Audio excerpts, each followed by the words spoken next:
Get to know Go, the most engaging course for primary. Whether in school or at home, Go is perfect for all teaching styles and situations, no matter what your students' needs. In-class learning,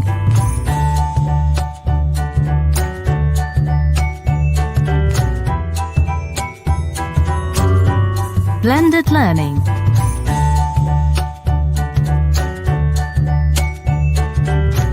a digital version of the student's book and activity book with audio and video included.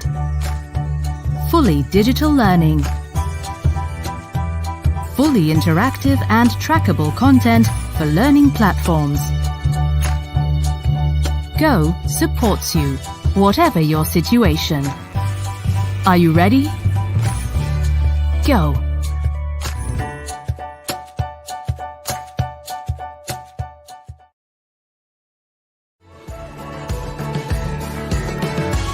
It has been a long road and full of challenges. Being bilingual on graduation day has been one of my greatest achievements because I now have the tool set to go on reaching all the objectives I might set for myself in the future. A world of opportunities opened up to me when I started studying with Richmond Solution. I was really able to learn autonomously. I could study at home, in the library, or in the classroom. I could dive into the book, or by being connected to the internet, I could explore fascinating activities that empowered my English skills. I was able to instantly access the answers as they were only a click away. I loved working in a team. My friends and I had great fun as we learned. I learned a lot from them, and I know that they learned something from me. The exams were always challenging, but thanks to the practice that was constantly available on the digital platforms, we were fully up to speed to meet these challenges. I am really going to miss my school. Richmond Solution helped us hugely to transform the English program in our school.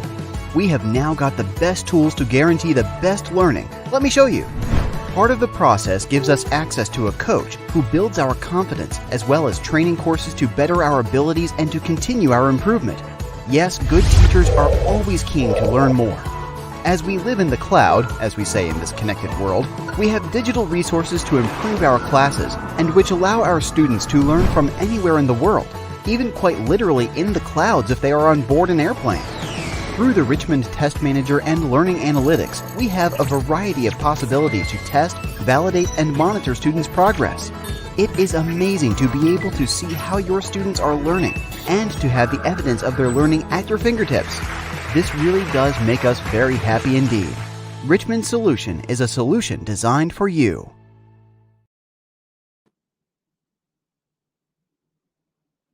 Good afternoon, everybody, and welcome this afternoon to this webinar, one of the last we will have in this Richmond week. It's Andrea Ramirez. I'll be moderating this webinar today. I'm the Chief of Academic Programs for Richmond, Colombia, and I'm very happy to be here with you.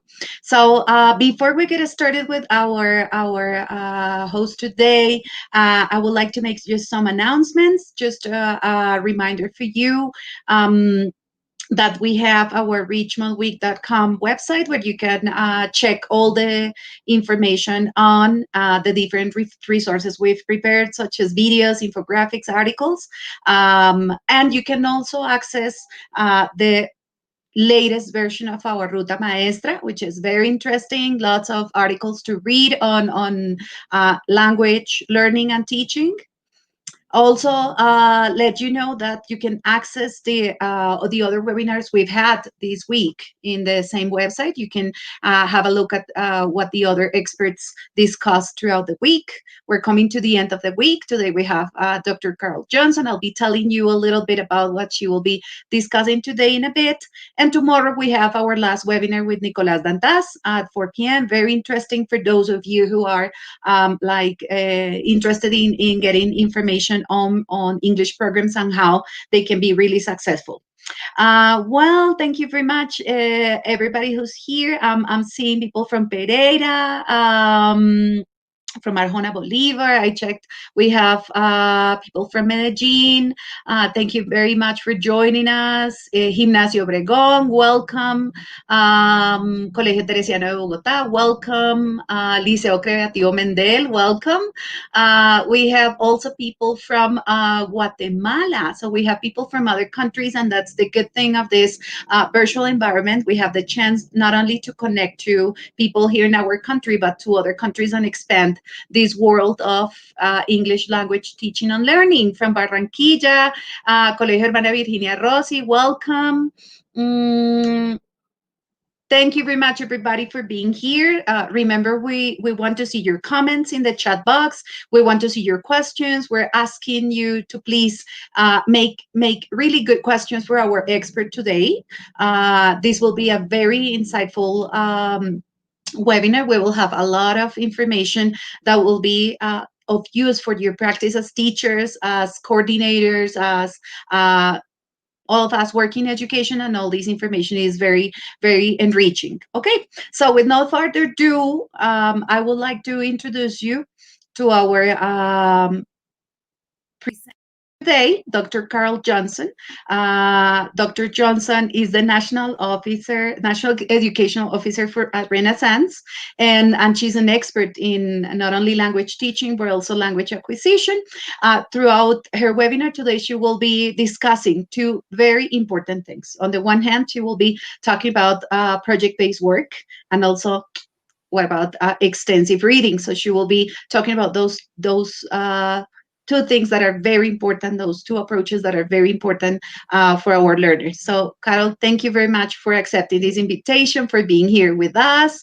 And I'll leave you to start your webinar. Thank you, Andrea, so much. I appreciate your kind words and your introduction.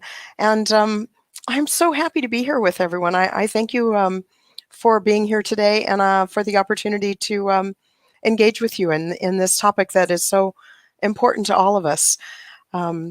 So I guess with that, perhaps Lucia, bring up the PowerPoint. So I really thought a long time about the title of this presentation. I'll share with you that my second language personally happens to be French. I'll be honest and tell you, I live 1 hour or less from the border of Sonora, Mexico, in the United States. You would think that Spanish would be my other language. I wish it were my other language, but the truth is my Spanish is very limited, and I am lucky to hear it enough. I am lucky to be around Spanish speakers, but I have never studied it enough to be very proficient at it, and I see that as a loss in my life, to be candid, and that's why for me the opportunity to share this with you about a language for your students that you're already studying, English, is so important to me. This really is my life's work, and I'm very happy to share this with you today. So I think the goal of all language learning is to go from that learning to using. I think that's the most important thing that we all try to do with our language as we acquire them. And in a foreign language setting, it is particularly challenging. It can be particularly challenging, but I think with the right tools, the right teachers, etc., like you all have access to, I think that happens more and more. So if you'll move the slide, Lucia, that would be great. And the topics today, for this presentation are really straightforward. I wanted to start off by doing a brief introduction about why I think this topic is so important. I am going to use project-based learning as an example, along with extensive reading. I think that there's very important input to be able to offer students by combining those two methodologies. And I'm going to follow up those topics with the project plan that I've designed as the example to show you today. And all of the examples I'm going to use in terms of materials for this come from a digital book series called Mayan. Okay. So here's why I decided on this topic. The most important reason for me is the awareness that the world we live in is a completely digital world where we are lucky enough to be able to interact with each other around the world anytime we want, thanks to the wonderful reality of technology. You can see how old I am by looking at me, and that didn't always exist in my lifetime. And so I have a very strong awareness of, through that, what we are providing for students, today's students and students of the future, is the opportunity to interact in careers through that technology. And for me, the cross language abilities is so important when we're talking about those opportunities. And I really thought about, in careers across the world through technology, one of the things that students, future employees, will be asked to do is, in fact, to create and follow through with projects. And so that's why I wanted to tie the future opportunities for students, to the project-based learning technique that I'm going to walk through today with you. So to me, that's a real benefit, that this is the opportunity to provide a trial of a project, the development of projects for students as they're still learning English, knowing that in the future they will be very confident being able to do that because they've had practice with it along the way. Okay.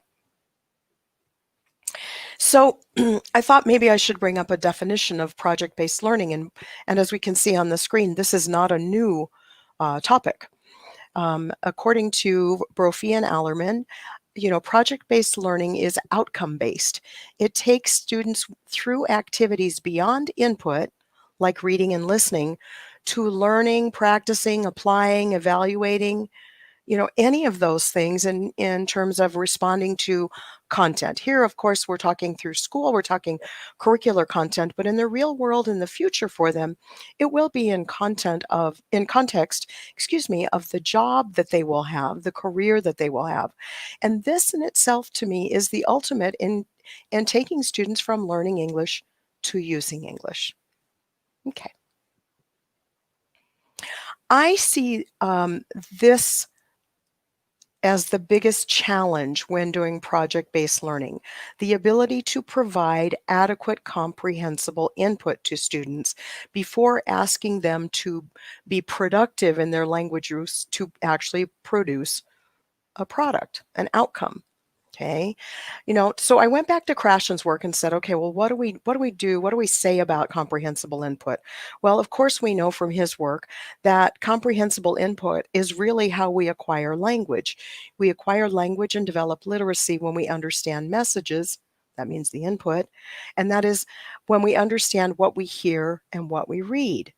I thought, well, that's a really important thing for project-based learning. If we want students to present us with an outcome, we need to make sure that there is adequate, comprehensible input before we expect them to do that. And the reason I bring this up as a topic that I think is really important to address is the result of my own personal experiences, both as a language learner and a language teacher. So as a language learner, I have to be candid and tell you, I'm old enough to have been through almost every methodology that has evolved in foreign and second language teaching, including, certainly grammar translation, certainly audiolingual, certainly, natural, certainly communicative, certainly, take them all down the line to what we have today. And they're always an evolution, right, from one to the other.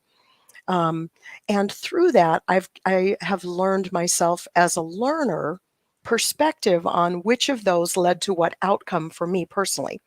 So I always take that into consideration when talking about what do I believe the research points us to in terms of providing our students with the supports necessary, meaning particularly the comprehensible input necessary to get to an outcome.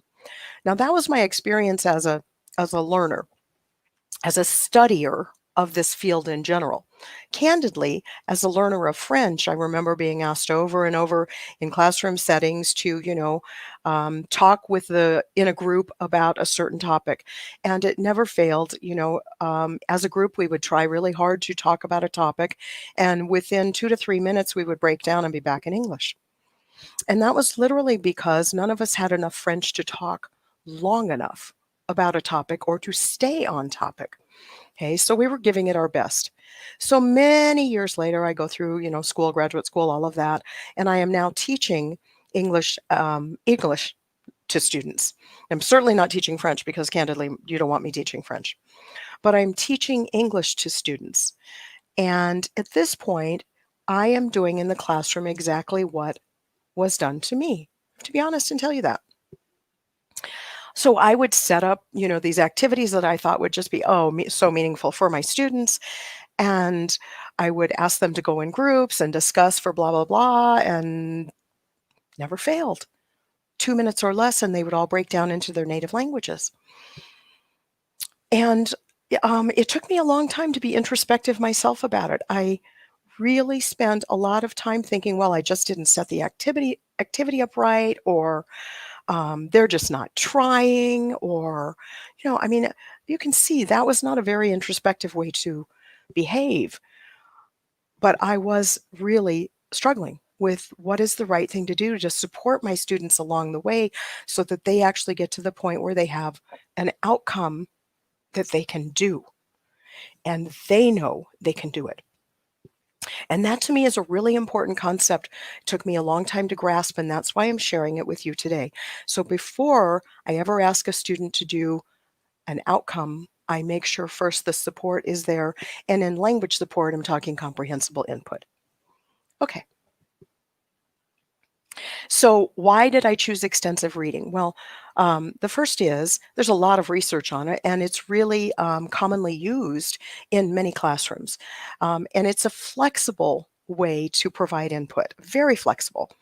So it can be used in and out of the classroom, which is certainly really important in today's world where our students are sometimes, remote, sometimes in classroom, etc.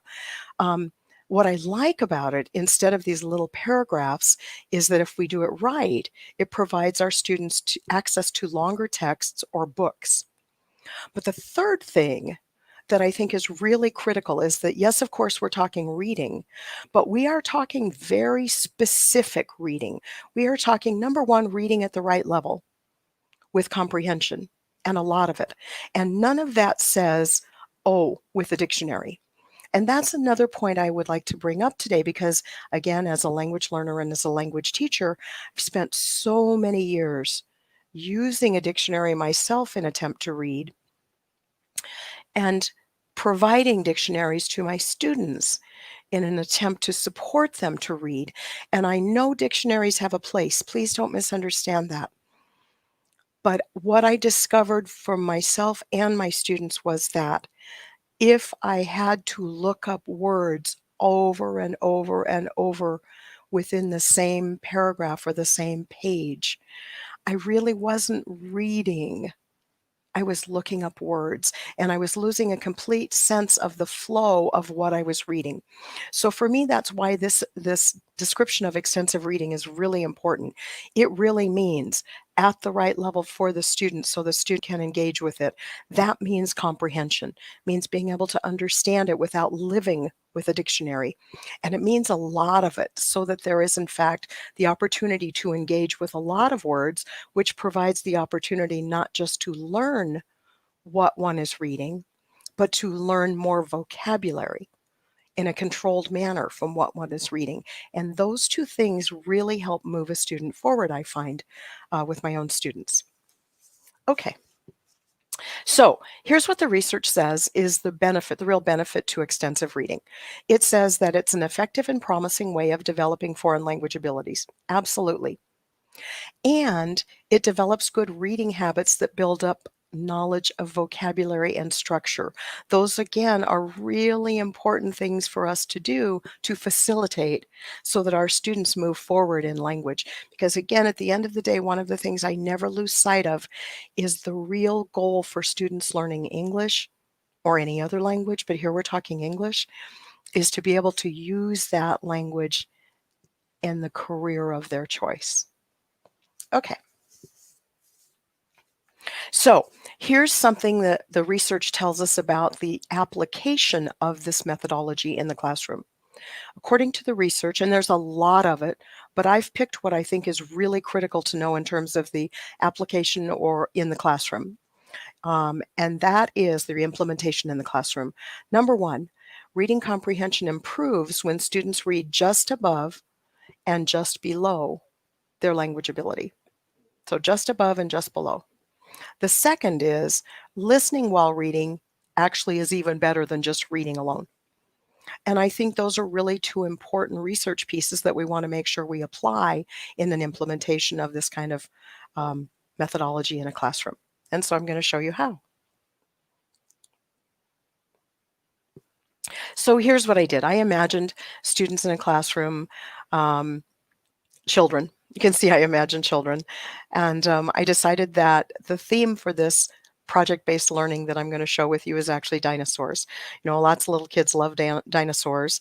And I thought it would be fun to do it this way. It can be done through any topic, but I decided to choose this one because I thought it would make it fun for us today. Alrighty. And to begin this, of course, I have to come up with a plan. Now I have a theme. You can see my theme is dinosaurs. I have to choose resources for this project. So in this instance, I have chosen 4 books from Mayan, which I shared with you early on, are digital books. Notice that the names of the books are dinosaur names. Second step, next to that, if you move to the right, I have some activities that I've built in along the way in the project. So these will be where they're learning along the way. And I have a graphic organizer and a poster I'm going to show you. And then I have an outcome, and the students will be involved and aware of all of this moving forward. I have an outcome, and the outcome of this is for the students to be able to do a presentation to their class. And again, this could be virtual or in class, but that's going to be the outcome. And in doing that, notice that I've listed the skills that will be used. And as you see, as I go through this, they're actually going to be all 4 of the language domains. And in looking at the text of the book, you can see that this has got a past tense focus on it. That's the one I've chosen. You could choose something else. You could choose articles. You could choose, you know, nouns, however you chose, you know. You could choose that, but I've chosen them to focus on the past tense verbs here. And also the structure called similes. And what is kind of interesting, you'll see as we go through this, but we all know similes are not really something that are really taught early on to language learners.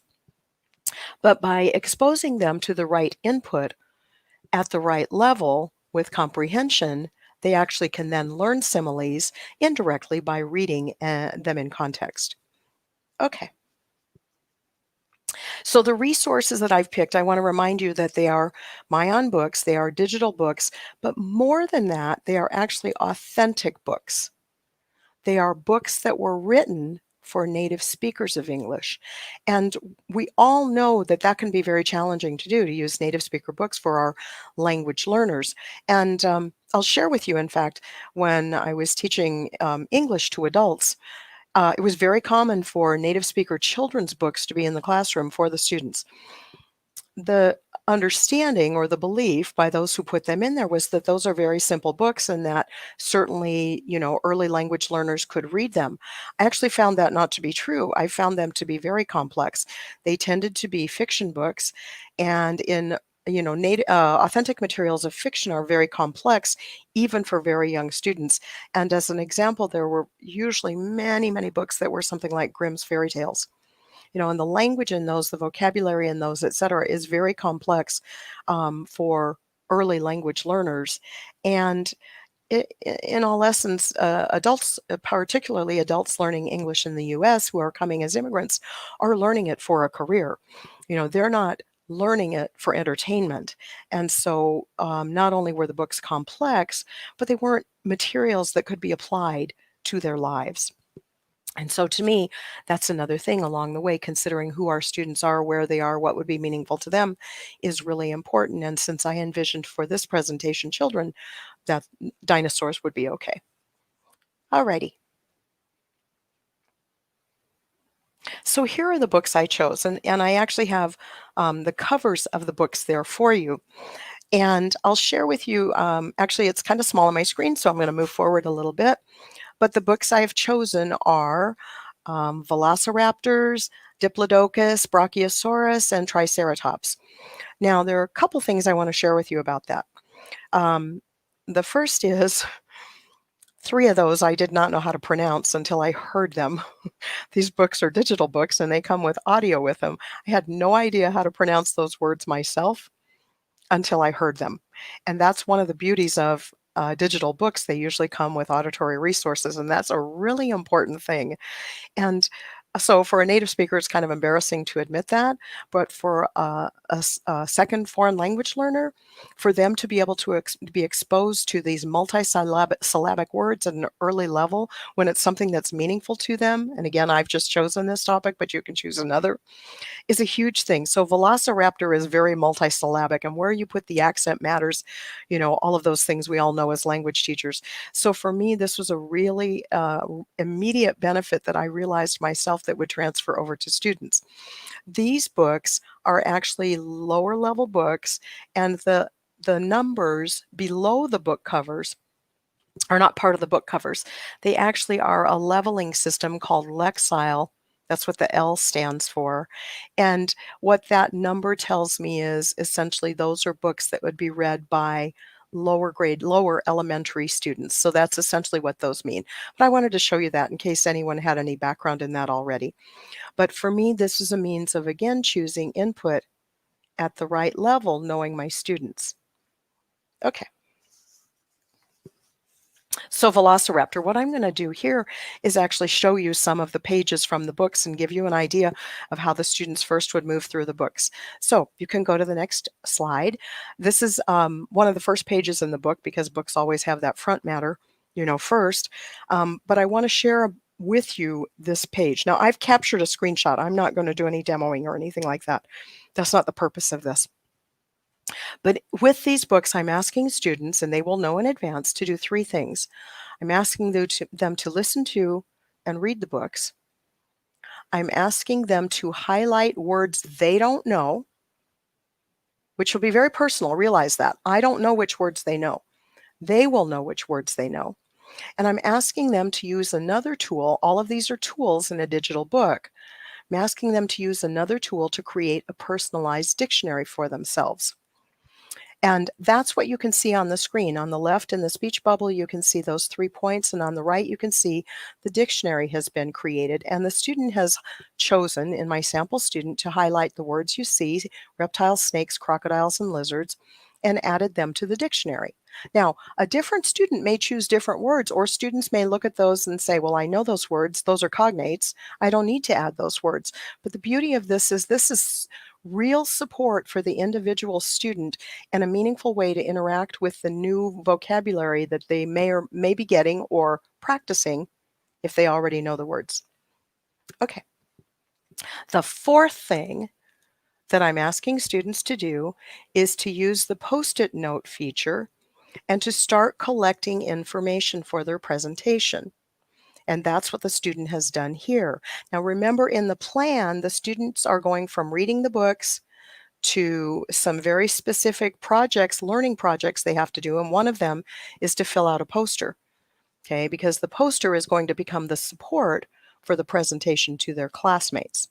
All right, so you can see here how, in fact, I've done that so far. It's very simple. Students know how to do this very quickly. They're much more tech savvy this generation than previous generations, including myself. But that is very simple, and students learn it very quickly. You can go. It's okay. This is the next page in the book. The previous one was page 6. This is page 7. Student has highlighted Turkey, added it to the personalized dictionary. Notice the dictionary can be moved around on the page. But also notice in this instance, in this example, the student has written underneath Turkey the sentence that it was in. That's what's the beauty of this personalized dictionary. This is personal to the student. The student, if he wants to do that, can do that. He also can, in fact, in parentheses, put the Spanish word for it if he chooses to do so. He also can say, you know what, I know that word now, and erase the word out of there. All of those things are really critical for student learning, I believe, in using a digital product that lets you engage with the material so that it helps you transition from learning to knowing to using. Okay. Here's another book. This is the series, and you will see this is a series of books. So this is Diplodocus. If you go to the next page, notice this page right off the bat looks like the page from the previous book. And that is because in this sample for you, I've actually chosen a series of books that go together. And you can see, even though I've moved to the next book, the dictionary comes up for me right there. So this is a live dictionary that moves with me wherever I go, as long as I've signed in as a student. Okay, next page. Diplodocus ate plants. Here the students collecting more notes. Just, you can see how this is not asking students to do something that they are not capable of. It's very, very straightforward, and therefore they will feel good about doing it because they can do it. Okay. This one, the student didn't underline anything, but the student could look at it and go, oh, that's really interesting. As heavy as. Might want to add that to the dictionary, might not be necessary, but you can see this is allowing students to do what they need to do personally with the book. Okay. Brachiosaurus, let's look at this book. Brachiosaurus had long legs, student knows all those words, doesn't highlight anything, doesn't add anything. Next page. Building. Now, the student again has highlighted building. Now, I know and you know that building is actually a very high frequency word, and the students likely have already learned this word, but for whatever reason a student has highlighted a word that he or she sees as important, wants to put it in his dictionary, they can do that. And I'll share with you one of the other things I learned painfully as a teacher. And a lot of the lessons did come painfully. I have to share that with you. But what I learned is that I personally could never tell you the difference between the words the students knew and the words I taught. I knew what words I taught. I was fully aware of my curriculum and all of that, but I could never tell you long term which words actually made it into my students' long-term lexicon. And I think that has to do with the fact certainly many generations past, there was not the opportunity to let students interact with materials so much like there is now with something like this, a digital book series. And that interaction is really what helps us retain something long term. The research on that's pretty clear. What we think about, we remember. And this is providing that opportunity for students. Okay. Another one, student highlighted neck. They, may have already taught neck, but the students highlighted neck. Okay. This is something that comes at the end of each of those books. So just like the first page that I showed you talks about the 4 different types of snakes, dinosaurs, reptiles, whatever was in that. I can't remember. I apologize. But the last of the book is really something that's a really meaningful page too if you're talking about doing a presentation on dinosaurs. And that is this sentence. Each of these dinosaurs, the fossils have been found in where? And it comes with a map of the world, which I think is really meaningful. Notice the student has highlighted so many words on this. Again, that's up to the student. But what I like about this sentence in particular is that it provides a really good example of a grammatical structure, the past perfect. In fact, it's more than the past perfect. It's the passive of a past perfect. Sorry, I drew a blank there. And, that's a structure that students will not get for a long time in their language learning journey. But here they've been exposed to it in a meaningful way where there's a control for the vocabulary around it. And I think that that's a really valuable thing for students to engage in, to encounter on their journey to language proficiency, higher levels of language proficiency, because by the time they get to a classroom setting where the teacher is actually directly teaching this structure, they will have had exposure to it, and therefore they have that something to connect that new information to, which really, again, helps facilitate long-term learning. Okay. Triceratops, here we go. Here's the last one. Frill. Okay, this one is such a low frequency word, and I liked this as an example because one of the things that we know is the reality of our teaching of students in a second foreign language setting is that we can't teach every word. It's just not possible. So in all of our textbooks and materials, we have to focus on high frequency words. But once you are able to bring in authentic materials, then students can have the exposure to vocabulary words that native speakers are exposed to, and that just takes their proficiency long-term to a completely different level. And so that's why I love this. I also love in this book series that this, in fact, has a picture with it, pointing it out specifically. And so that's why I wanted to show you this page from this book. Again, horns. I actually highlighted horns as potential that a student may have highlighted that here because students may have been exposed to horns as a musical instrument. And I thought, well, horns here, that's kind of an interesting thing that may or may not have appeared. But I wanted to be sure, and I think a student may have highlighted it. And that goes back to one of the other things about the realities of the constraints we have, the time constraints on teaching, particularly vocabulary, and that is, we are really teaching primary meanings for most vocabulary because that's all the time we have.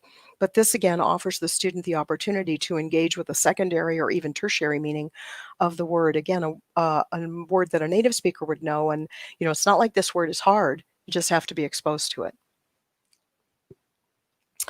Fossils. Again, student may have encountered fossils before, and I just do this as an example and really not thought to highlight it, So at any point where they decide to highlight it, they can do that and add it to their dictionary. It's not us it wasn't me, not us as a teacher telling them when to do it, but they can do it on their own. They will be aware of when perhaps it strikes them. Oh, the other thing, again, these books are really, really dependent on pictures to support them. And notice this is not frivolous material. This is really content material that the students are being exposed to. And I love it for that reason. All right, this is my last page, I think, from this book. And let me make sure I'll look and see. Pretty close. But the reason I like this page as an example is because all of us who have been second or foreign language learners, I imagine, know the exact moment when we transferred from a bilingual to a monolingual dictionary. That is a huge step in language development, an amazing step. And what I love is that this is a definition, completely in English, the language the student is learning, using vocabulary and content and context that is meaningful and understandable to the student. So that's one of the reasons that I like showing you these pages from these books, because it's easy to look at books sometimes and think, well, that's just really easy stuff. Look at the grammatical structures are not complex. They're not, but candidly, there's an embedded clause here, so this is not just, very, very short, simple sentences. These are actually sentences that any native speaker would use. And you want your students, of course, to be in that situation too, where they can handle the same material. And this is how you step into that, I believe. Okay. So now the students have read the books, they've done their part of it. They're 1, 2, 3, 4 steps, right?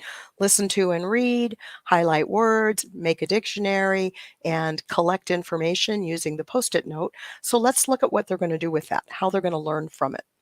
So within Mayan, again, it's a digital book series, I took 5 minutes and made 2 samples of graphic organizers where I asked the students to go in and fill out the words, what I have in the graphic organizer. And it's little on the screen, but essentially what it says is, tell me something about Velociraptor, or whichever one it says. I'm sorry, I can't read that very well. But the other thing I want to share with you is in these graphic organizers, and you can do them however you choose.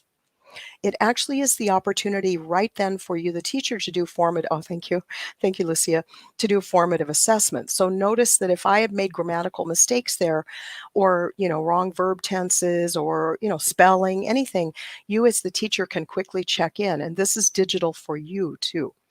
Okay, so I think that's a really good opportunity to look at what students are doing. And then realize that's your opportunity in the classroom to go, wow, we've been working on similes, for example, and this book series had multiple examples. The students know it. Let's try that. Or we've been working on the simple past tense, and I see they're struggling between when it's the, third person singular versus the rest of them in English. English verbs are really simple in the present tense, simple present tense, we know. But sometimes it's tough to make that switch learning a language. So there's the first one. Let me show you the second one, and it's very simple. I just did it a little differently. I didn't even put a bunch of instructions in, but you have that opportunity to do that. And again, it serves the same purpose here. It's the students taking the collective knowledge that they've used and putting it in those bubbles there and that graphic organizer. So that's giving them not just a plan, but a sequencing to the end of that plan. Okay. And that's the information that they're going to use to fill out what I've created here is to look like a poster. Okay, so notice that I've helped fill out the columns and the rows. You know, I would help students decide what to put in each of those so that they can envision then this presentation that's going to come from it. And this is what I envision it would look like along the way. Okay. And then what happens with it? Okay, because gosh, you'd hate to hide all of this. When students have done all this amazing work, certainly I would hate to hide it. I would love to see students do this. So now let's see what they do. And this is really the outcome of it. So notice that I've put that poster there for two reasons. Number one, it's filled out and the students are able to use it as a visual aid for themselves, which is really important. They don't have to be up there and having memorized all of this. You know, what we're leading them to is the ability to use English, not memorize, use. And so that's why that's up there as a cue for them. But the other important part about this is that it's the opportunity for their classmates to use it to ask questions and engage with the students doing the presentation. For example, you will notice that under teeth, only one book made any reference to the kind of teeth the dinosaur had. And when you look at that, you then can say, well, the dinosaur, the velociraptor, had sharp teeth and it ate small animals. The other dinosaurs, in fact, they don't mention their teeth, but they all eat plants, which the implication is, of course, that they don't need sharp teeth. But see how that then takes actually students from learning English to learning in English to, you know, support of that, to building knowledge, to doing a presentation, which means using English, to actually one step further. And that is actually the ability to think critically, those 21st century skills. And it's a really big leap for all of us to do that in our second or foreign language. And so this to me is a very controlled way to provide students with that opportunity that will be meaningful to them. Again, assume that they liked this topic, but you could choose another. And feel good. They can see their own learning occurring. And to me, there's just nothing better that at the end of the day as a teacher than knowing your students, right? We all know that when our students can use something that we have helped them learn, it never gets better. So here's what this is in sum. I know that it may have looked more complex than it was, and I hope it didn't. But really, these two methodologies together can be done with a very simple 3-step process. And I've put that there intentionally so you can see how easy it is to do, however you elect to do it. So you select books, you listen to and read books. The students highlight unknown words, they create personal dictionaries, they add unknown words, and they take notes. Except for that very first bullet point, the students are doing the rest of that.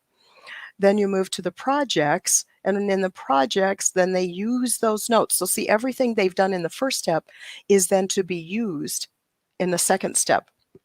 And everything they've done in the second step is used in the third step, the project outcome. So that for me is a very meaningful way. It is meaningful for me. I hope it was for you. And I certainly hope it would be for your students. A meaningful way to use authentic materials that come in a digital form. It's easier in a digital form to do this, obviously, so that your students can go from learning English to using English. That's my presentation for the day. Thank you.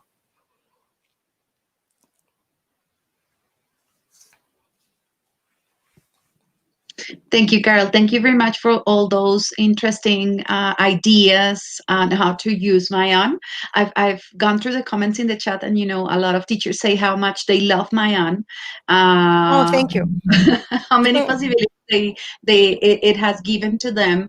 One of the things I think teachers mention they love Mayan is because of the ample possibilities you have for students to read, and personally, before I knew my aunt, I always wanted to have my daughter reading English, and I said, how would I promote learning? How can I like promote extensive reading? And I think Mayan is one of those tools where you can have students and family members read Exactly. on their own time, whatever they like, just at their level. So what would you recommend for teachers to foster extensive reading? Because I mean, most of us teachers, we always focus on intensive reading and assigning Hmm. certain homework, and we choose the material for students to read. Hmm. But with tools like Mayan, we have more possibilities, and then we have a chance to explore extensive reading. So what would you recommend the teachers and everybody here today to promote it? So here's what I recommend. I don't know that it's right, but I'm going to tell you this is what I recommend. And it's come from working with coworkers who are just total literacy people. You know, I'm a language person. I'm going to be honest and tell you, I'm a linguist.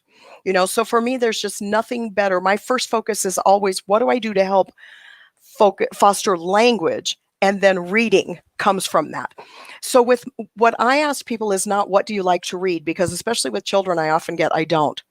You know, what I ask is, what do you love? What do you love? You know, and from that, they'll tell you. They will never hold back. And that's how I then go back and go, all right, I'm going to start finding some books on that. And I start building it that way. And the other thing I will say I honestly do is I open the book and look at it. Because I've discovered over and over that sometimes a book, I might think the title is great and I might think I've picked a level that's ideal, but it's not until I actually open that book and look at the writing, the grammatical structures, the vocabulary, that I can be sure that I've given the book I picked a book that's right for my student. Because again, I have made the mistake in the past of not looking that deep and just saying, oh my gosh, this topic, this level, perfect. And the student can't read it. And then I've set that student up for failure, which is a heartbreaking thing, right? So those are the things. What do you love? What do you love? Not what do you like to read? What do you love? Because every student will say no to me. I promise you. I don't. But what do you love? You know? So, I mean, I don't put a limit then on the books across that. If my student, you know, my third grade 8-year-old student boy wants to read nothing but soccer, so be it. So be it. You know, football, right? So be it. Because what I know is through the different books, the amount of different language and structures that little boy will be exposed to will change what you are able to do with him in your intensive reading, in your intensive work. Because his vocabulary, his language will have changed. So if it's all soccer, so be it. That's wonderful. And I completely agree with you because, again, sometimes we as parents and as teachers and as educators tend to try to control everything and say, I'm going to use this. I'm going to ask my students to read this. They should be interested in this because they are teenagers. They would like this. And maybe they don't. They don't like what we have chosen. So I completely agree with you. Ask him, what is it that you love? And I found the students that are working with my own, and they one day it called my attention because one of them told me, so teacher, I found a number of books about ghosts and things like that because that's what I like. That's right. That's what I like. And Mhm. it was kind of hard to understand, but I like it so much that I made an extra effort to try to find the vocabulary and to try to understand. So I'm into that. So I think it's also a good challenge for them, right? Yes, yes. And then if they sit with a dictionary, so be it. They want it so badly, it's okay. Mm-hmm. You Mm-hmm. know? Yeah. Mm-hmm. Okay, Yeah. good. You also mentioned through the discussion, or well, through your presentation today, you mentioned that project work. It's actually very simple, right?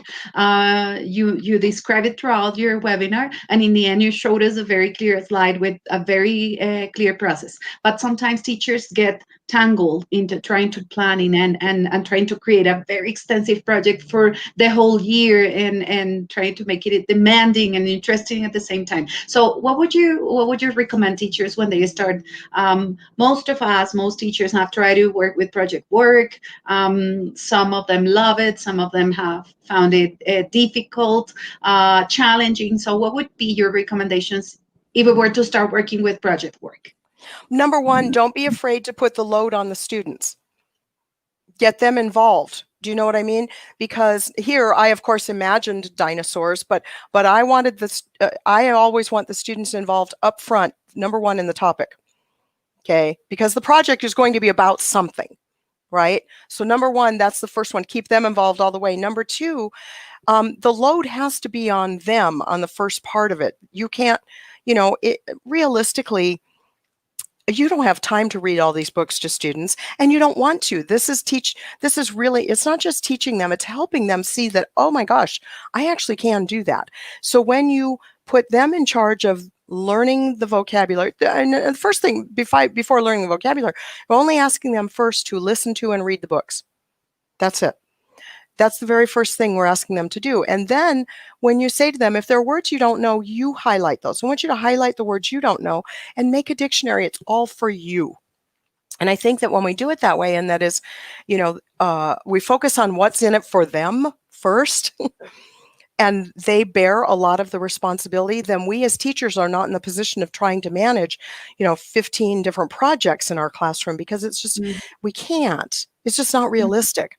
And students can do a lot of the work for that when we engage them and they're involved in it. So for me, that's the very first thing. All of the front loading is from the students. The only thing is the teacher, after laying out that plan, and you have my slides, it's that simple. Then the only thing is the teacher, I had to do following up was I made a board for the project for the presentation. I mean, I did it on a slide, but you could see I could do that very easily, right? I did that. And I did those graphic organizers. And those, you will be shocked. Those took me, and I know I've used the product before, but I haven't used those a lot before. I want you to know that. Those took me 5 minutes for both of them. And so know that this is not to be a load for you. This is how students become fully engaged in what they love, which is why they need to choose a topic they love.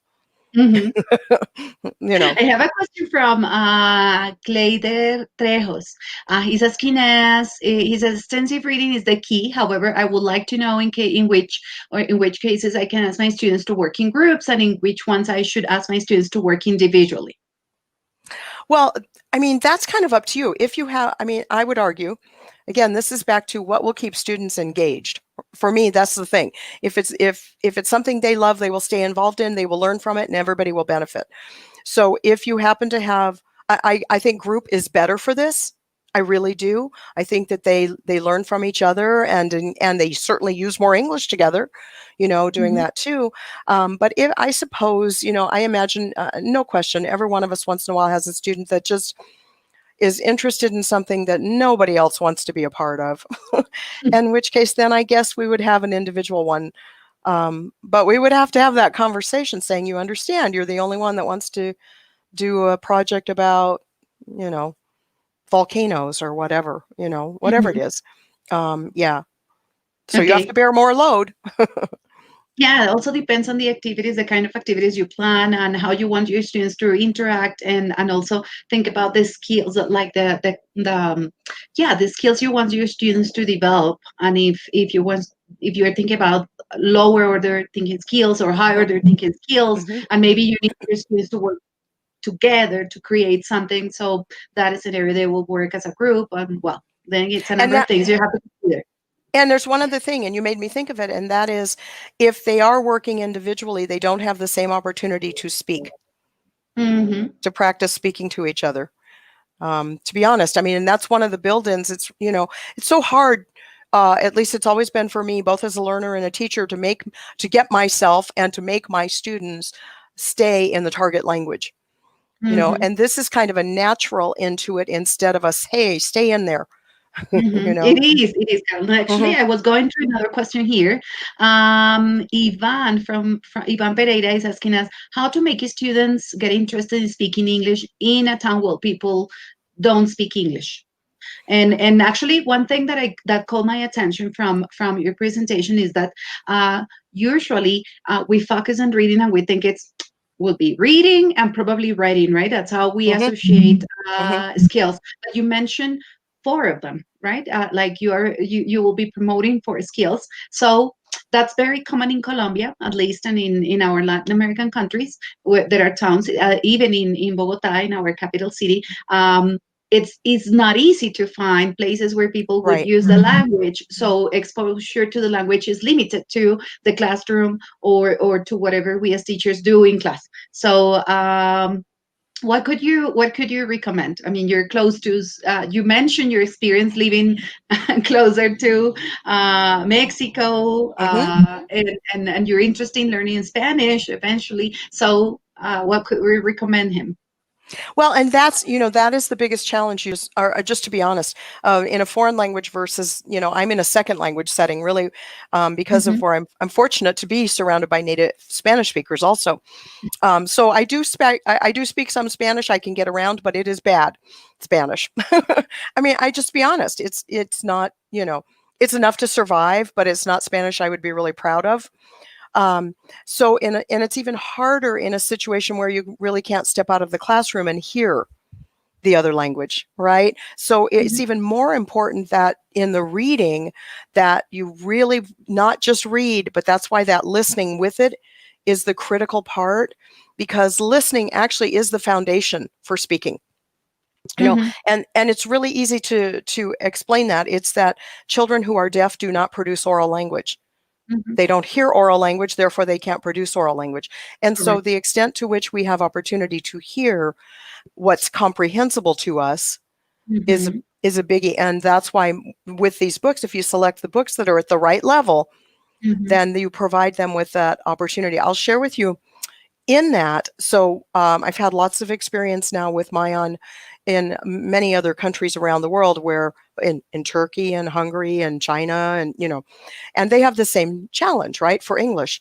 And watching their students with Mayan, students tend to sit and repeat, and once they repeat, they actually then use that language with each other, because now that's in their long-term memory. It's been very interesting to watch, Hmm. um, and rewarding. Let me say it that way, rewarding, because that's the Yeah. whole goal of learning any language, right? Hmm. Yeah. So that I completely agree with you. I would just add to that, to what you have just said, that finding, you mentioned something that I really liked, right? What do you love? What do you really That's it. love doing, reading, etc. So if you really focus on your students' interests, and the advent of technology seemed to be stronger, or seems to be stronger now than before, because of what we're going through. But the fact that we have these scenarios where we have people from Guatemala, from El Salvador, from Colombia, from anywhere, also think about that as a possibility for your students. Why not connecting with another Exactly. school and having your students talk to other students about the projects, have your students read about something they like and share it with somebody else in another school, interconnecting and finding networks that could work, that we don't have like a second language scenario in Colombia. We can find ways to promote the use of language. Oh, I mean, so cool. Okay, so I think we're coming to the end of this webinar, Carl. Thank you very much Thank you. for being here with us today. It was really interesting. I love this, when we have the chance to explore things that are simple, easy to use. We can put into practice right away, and not these very complex theories. This is what teachers need, very practical things that they can use in the classroom right away. So thank you very much for being here Thank with us you. today. Again, Carol, you for bringing your expertise. I know teachers here really enjoyed this time. And just to close our webinar today, we would like to remind you that tomorrow is our last day of Richmond week. We're coming to the end of the week. And I'm going to switch to Spanish because mañana tendremos el último de nuestros webinars con Nicolás Dantas, quien nos va a compartir una serie de estrategias y claves para un programa de inglés exitoso. Este webinar será en español, muy interesante a aquellos directivos, profesores, coordinadores que estén interesados en ver cuáles son esas claves para tener un programa de inglés exitoso al interior de nuestras instituciones. Pues los invitamos a todas las personas que asistieron hoy a nuestro webinar, nuevamente agradecerles por estar aquí. Esperamos que este haya sido un espacio de aprendizaje y los vemos mañana en nuestro webinar para cerrar la semana Richmond. Muchas gracias a todos. Buena tarde.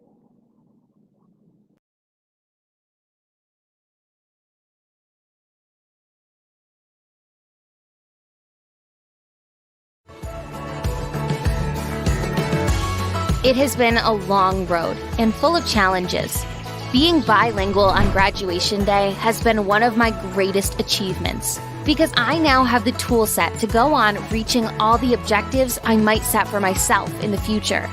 A world of opportunities opened up to me when I started studying with Richmond Solution. I was really able to learn autonomously. I could study at home, in the library, or in the classroom. I could dive into the book, or by being connected to the internet, I could explore fascinating activities that empowered my English skills. I was able to instantly access the answers as they were only a click away. I loved working in a team. My friends and I had great fun as we learned. I learned a lot from them, and I know that they learned something from me. The exams were always challenging, but thanks to the practice that was constantly available on the digital platforms, we were fully up to speed to meet these challenges. I am really going to miss my school. Richmond Solution helped us hugely to transform the English program in our school. We have now got the best tools to guarantee the best learning. Let me show you. Part of the process gives us access to a coach who builds our confidence, as well as training courses to better our abilities and to continue our improvement. Yes, good teachers are always keen to learn more. As we live in the cloud, as we say in this connected world, we have digital resources to improve our classes and which allow our students to learn from anywhere in the world, even quite literally in the clouds if they are on board an airplane. Through the Richmond Test Manager and Learning Analytics, we have a variety of possibilities to test, validate, and monitor students' progress. It is amazing to be able to see how your students are learning and to have the evidence of their learning at your fingertips. This really does make us very happy indeed. Richmond Solution is a solution designed for you.